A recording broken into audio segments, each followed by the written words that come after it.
Mobil yang membawa seorang syekh hari itu melaju menyusuri jalan antara Jeddah dan Madinah. Takdir Allah ternyata menuliskan bahwa hari itu mobil syekh akan terjungkal dan terbalik.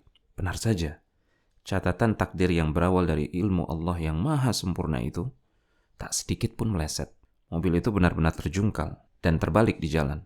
Orang-orang pun terkejut dan mereka mulai datang mengerumuni. Ya Sattar, ya Sattar. Ucap mereka disertai keyakinan bahwa orang-orang seisi mobil sedang bersimbah darah, tak ada yang selamat. Ya Sattar, mereka ucapkan sebenarnya untuk menyeru Allah. Maksudnya, Sattar secara bahasa bermakna yang menutupi aib dan cacat. Maksudnya, mereka berharap pertolongan Allah agar penghuni mobil yang tewas ditutupi aurat dan aibnya.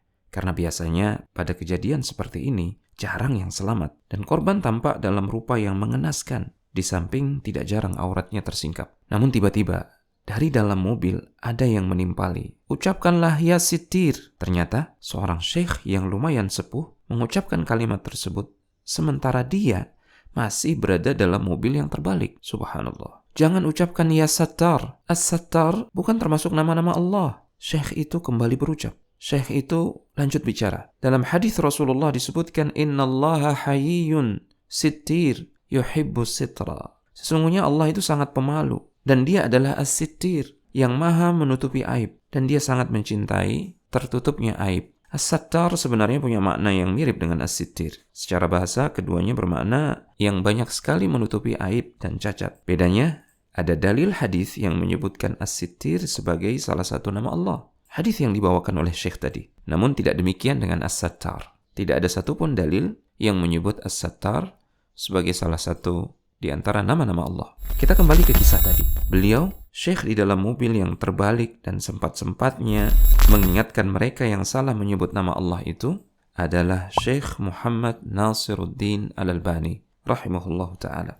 Beliau adalah ulama ahli hadis. Beliau adalah salah seorang ulama ahli hadis abad ini yang selama 60 tahun telah mewakafkan umurnya untuk meneliti hadis-hadis Rasulullah SAW.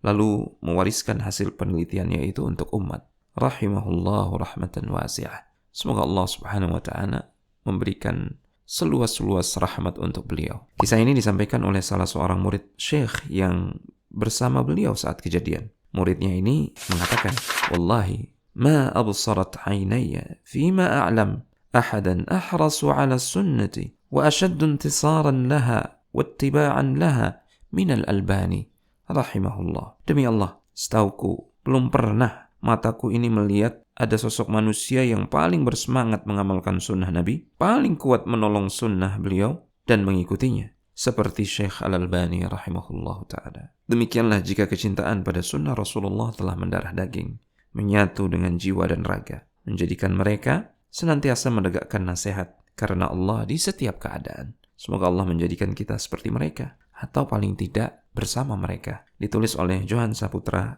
Halim dan dibacakan oleh penulisnya.